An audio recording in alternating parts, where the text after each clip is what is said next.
1943 2ஆம் உலக போர்க்காலகட்டம். ஒரு புறாவோட காலில் மெசேஜை கட்டி பறக்க விட்டாங்க. நல்ல வேலை இந்த புறா நம்ம இம்சை அரசன் கண்ணில் படாம போச்சு.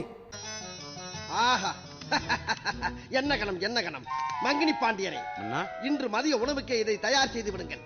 சற்று நெய்யை தூக்கலாக ஊற்றி நன்கு சிவக்கும்படி வறுத்து விடுங்கள். உத்தரவு மன்னா. எதிரிகளால் கைப்பற்றப்பட்ட இத்தாலி நகரத்தை மீட்கிறதுக்காக அமெரிக்க சிப்பாய்கள் குண்டு போட பிளான் பண்ணாங்க. ஆனால் இந்த எதிரி பயபுலைங்க பயந்து ஓடிட்டாங்க. ஏன்னா நட்பு நாடான பிரிட்டிஷ் நாட்டு சிப்பாய்கள் சொன்ன நேரத்துக்கு முன்னாடியே வந்து சேர்ந்ததுனால. இவனுங்க மட்டும் குண்டு போட்டிருந்தானுங்கன்னா பிரிட்டிஷ் சிப்பாய்களும் ஸ்லோ மோஷனில் போயிருப்பாடுங்க.